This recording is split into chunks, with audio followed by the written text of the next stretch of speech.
course, you are open source. You're developing new models, not yet available.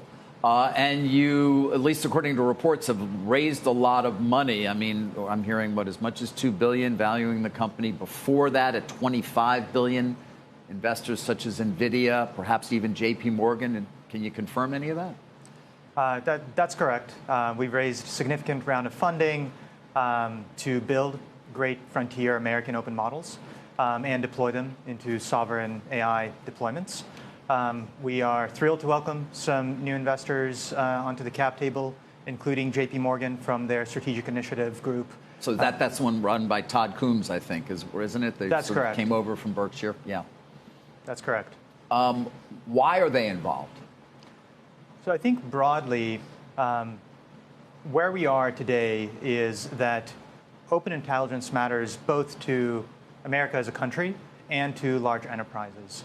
There is a global AI race happening, both among existing AI companies, but also between the US and China. And today, the best open models are coming out of China.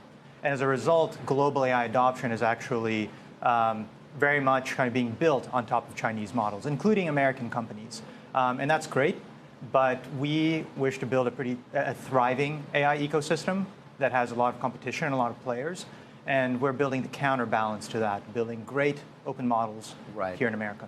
But when the narrative has been we are in a race condition, so to speak, with China. That is certainly one that you've heard. And therefore, we need our champions, whether it be Anthropic or OpenAI or xAI and on from there, Alphabet, obviously, to be the winners, so to speak. They are developing closed systems. Why should I not be concerned by the threat of open source, since I thought we were in this race with China and we have to win? That's a really good question, David. So the key thing to understand about open models and why they're so important is that they are Trojan horses for the infrastructure that they bring with them. So entire nations and enterprises today are thinking about how do I not just rent intelligence from someone, but build it on my own. And in order for them to build it on their own, they have to use open models.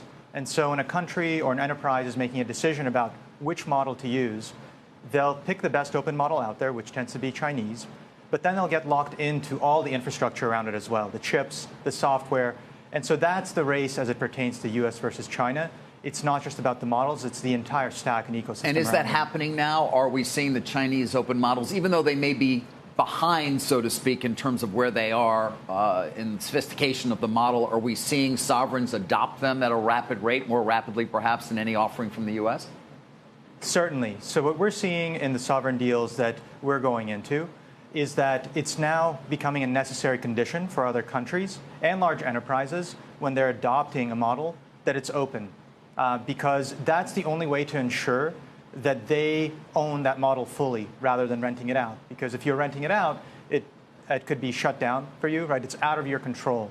So it's important that they own this asset, and the only thing they can do is turn to an open model in that case. So we are, when we're in these sovereign deals, we're actually competing with Chinese open models, more so than we are competing with closed model providers. Even though your model is not yet available, correct? And That's right. When will it be? So a lot of the interest in this investment has come from the progress that we've had internally in building our model and the team that we've assembled around it. We're a bit over 150 people of the top AI talent in the world, previously from other top AI frontier labs.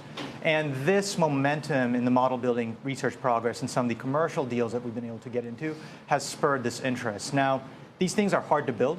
They're kind of like rocket ships.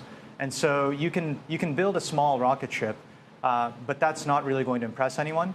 To build a big rocket ship, it takes time. Well, we've seen that with Elon Musk. That Starship is not that easy either. But, on that front as well, when it comes to safeguards and when it comes to safety, the narrative again has been, well, open source is going to let the bad guys do bad things. And we need our champions. We need to trust them. Mythos is, for example, an incredibly powerful model, but Anthropic said we're not going to release it because it would be too dangerous. Isn't there a danger to being open source? Safety is a critical topic for us as a company. It's something we prioritize, and there are kind of a number of different perspectives on it. And one perspective is that these models are so powerful that only a select 100 people, safety researchers in these top labs, can actually have access to them and determine the safety guardrails. Another perspective is that the way to create the best and safest models is by having an entire ecosystem of developers and researchers have access to them and actually participate in the discourse and the research around their safety guardrails.